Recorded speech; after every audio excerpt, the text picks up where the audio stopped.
Hello everyone, welcome back to AutoAnorak, and today we're going to be talking about one of my personal favorite YouTubers, TJ Hunt. I started watching TJ 5 or 6 years ago when he was only driving around in his Subaru BRZ, and boy have things changed. So let's get into it. Every single car that TJ Hunt has ever owned.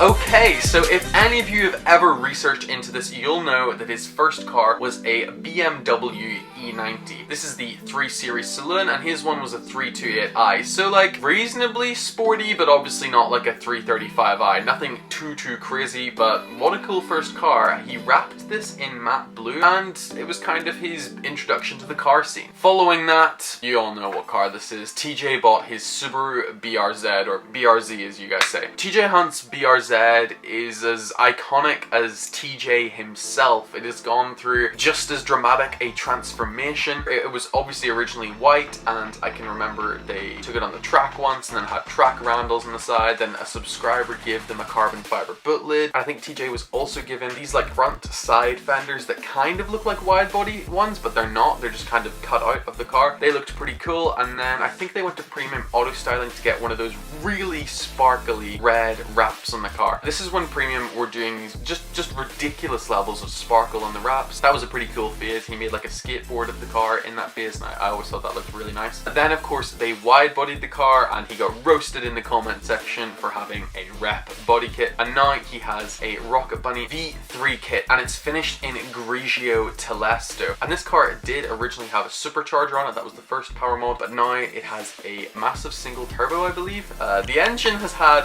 quite a lot of issues and rebuilds and replacements, all sorts of stuff, but now it's running over 600 horsepower with an obnoxiously loud exhaust. What an amazing glow up for that car throughout the years. And the thing is that I find so awesome about this and so inspiring is the fact that he lasted for a number of years just with this car, just a BRZ. And look, I know BRZs are lovely cars, but it's cool that someone for once was able to make it in YouTube without it being, you know, a 100,000, 200,000 pound sports car, supercar. It broke new bounds for automotive YouTube, and that lasted all the way up until he got his 350Z from a subscriber, which he then turned into a drift car. This again had like a kind of replica, kind of fake Rocket Bunny kit, and then of course he gave it a full Rocket Bunny kit. And they also gave it a slight power upgrade to a smidge over 600 wheel horsepower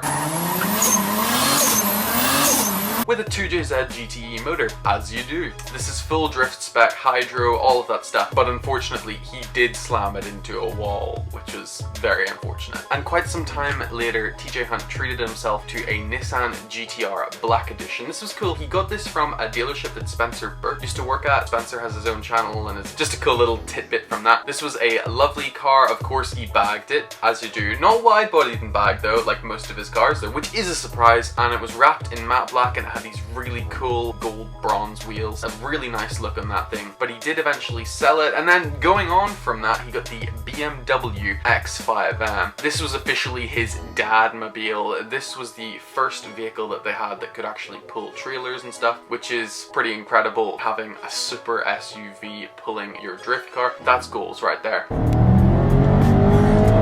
And the day after they released the video of them buying that car, they also released a video of them looking at a certain Mazda RX7, which I'm sure is many people's favorite car on the TJ Hunt channel. This is one of the cleanest RX7 builds that I've ever seen. And by now, of course, TJ Hunt has even been making his own body kit pieces for this car, which again shows how far that they've come from that. This was a junkyard car. It was green originally. They started doing the lights and stuff first, and then I think they got the motor from New Zealand. It could have been Australia, but I think it was New Zealand, and it's a ported motor, which is why you get that like brap brap brap brap brap noise. And with the TE37s on it, just looks perfect.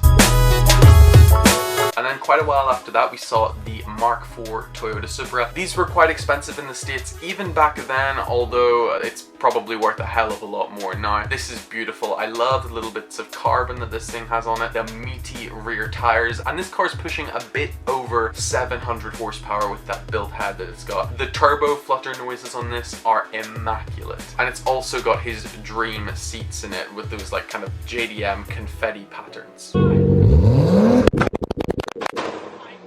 Oh, and one car that I kind of flew past, which he actually had a while back before that, was the Honda S2000. This was kind of his momentarily, but of course he gave it to Sabrina. We won't really be talking about Sabrina and Calvin's cars too much. We obviously know what they are, but I'll just end up missing some and it'll be a disaster. Then they got their first business ride-off car, which was a Chevy Silverado Z71. I think it's supposed to be a little bit more powerful version of the Chevrolet Silverado truck, but I don't really know anything about American trucks, so it's cool and it's big. That's about all I know. Then we have the S550 Mustang that they rebuilt on the channel. It had some lovely HRE wheels on it, and of course it got supercharged, and then it was, I think, their first giveaway as well, which is pretty awesome.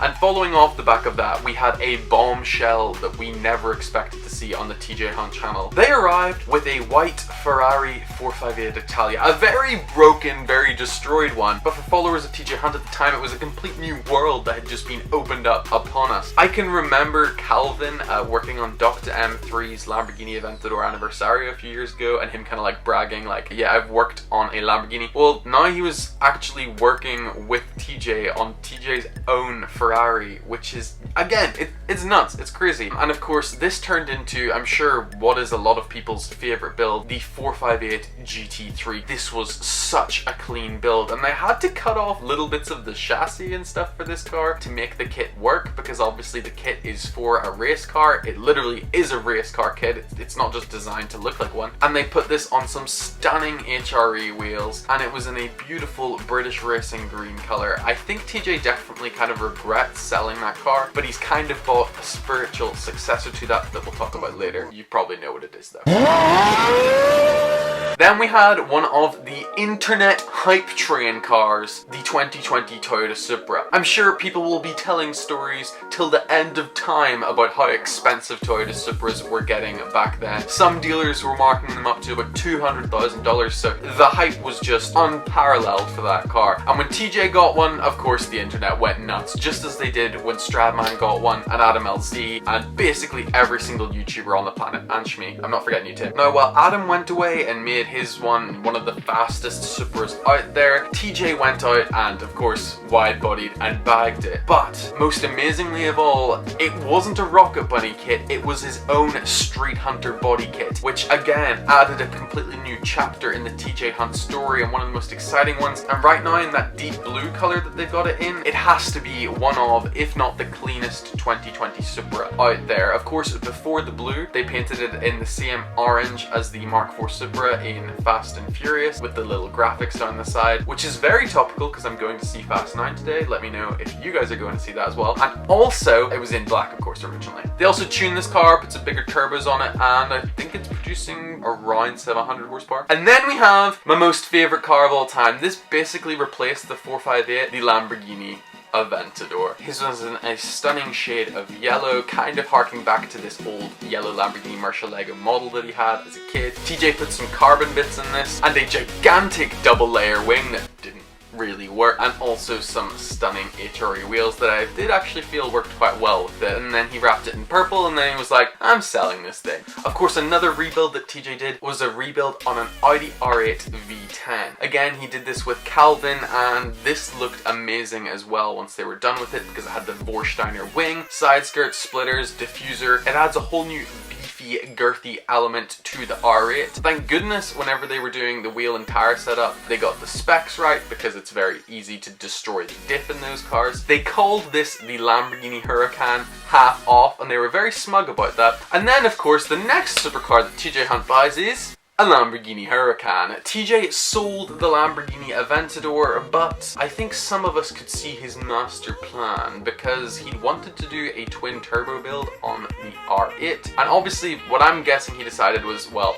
if I'm going to be spending all the money on doing this, I may as well get the full fat, not half off Lamborghini Hurricane. So he bought this from West Coast Exotics, and since he bought it, it couldn't really have changed any more than it has. The car was in a very basic grey on the silver spec, and now it is British Racing Green with a 1-of-1 10/16 Industries wide body kit, HRE wheels, one of the most insane exhaust systems, and of course it's going to get a twin turbo kit from Sheepy Race that'll bring it to around 900 horsepower. I've got a full video on that car if you want to see it, but needless to say, it's just about as crazy as you can make a Lamborghini Hurricane. And also, I do remember him saying many years ago, whenever people had asked him why he didn't get an exotic, he had said that it was because, well, you can't really do that much with them, you can't really mod them. He has proved his own statement very wrong with that one. Next we had TJ Hunt's 370Z. Now TJ Hunt's 370Z was a very different build to his 350. It wasn't like a pro drift car. This car is being used in some sort of lower level events, basically as a practice car to help him prepare for driving in the pro events. This car received some very similar wheels to his 350Z. It's got a front wide body but not a rear wide body. It's just to handle the angle kit, no more. This car is basically all function, not for show, even though people were led on to think that because he did change the bumpers and made it look really nice originally, but it's become a little bit of a drift missile and definitely not a garage queen of a drift car. And then I've kind of missed and glossed past another car,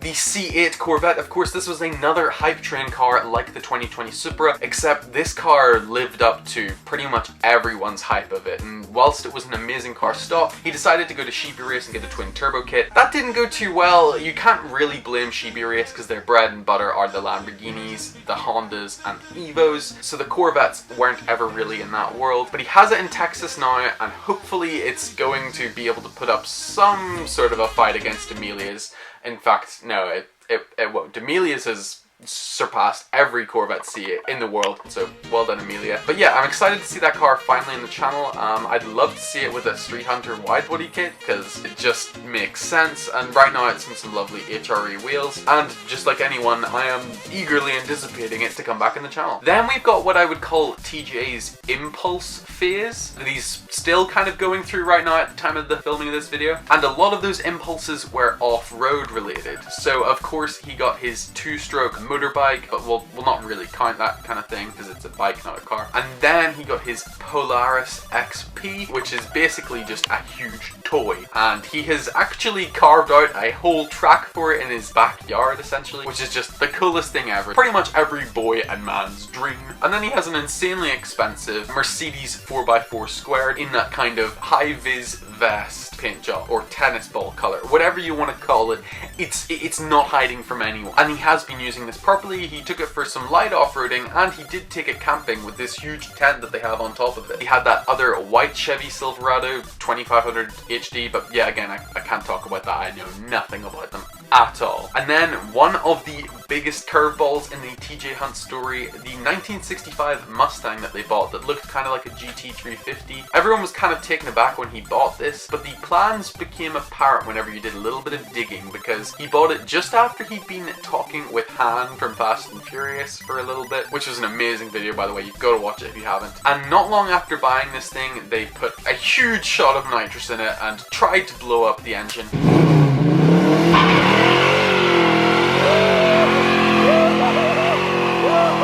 And then they replaced the entire chassis of it, which is incredible. I didn't think that was a thing, but it's a thing you can just do. Like, there's a whole company that makes chassis for these cars, which is awesome. And they really needed that chassis because they were going to try putting an RB26 DTT into this car. So I just cannot wait for that. It was Han's idea, and that was one of Han's favorite cars from the franchise. So TJ just decided to make it because why not? And that thing is going to break the internet when it's done. I can't wait for it. Next was kind of TJ's car. It used to be Benedict's old BRZ, however the motor blew, a really bad situation, but TJ turned it around. He bought him a brand new BRZ and then bought his old one off of him. They did a turbo kit on this thing, and then they did an earlier version of the Rocket Bunny kit for that car. This thing looks so clean, such a beautiful build, and it's really what TJ's original ideas were for his own BRZ. Really cool to see this come to fruition, but of course it was a giveaway build. And then of course the most recent car as of this moment, it'll probably change soon, but you can let me know when that happens. The Ultraviolet Purple Porsche GT3 RS. This car is further evidence that car addictions really are a thing whenever you get some money, and I mean, what an addiction that is to have. I would love to have the issue where I'm just buying too many amazing cars. He has fallen absolutely in love with this thing. Apparently it corners and drives better than any other supercar that he's owned, and he's owned some pretty amazing ones. So I can't wait to see what happens with that. But yes, I may have missed a couple, but that is every single car that TJ Hunt has ever owned. Thank you so much for watching this video. Let me know in the comments below what your favorite of TJ Hunt's cars has been throughout his entire collection's history. And if you're new to the channel, I'd love to have you on board for the next video, so don't forget to subscribe if you haven't already. And for my OGs, thank you so much for sticking by. And that's everything. Thank you so much for watching. Take care, guys.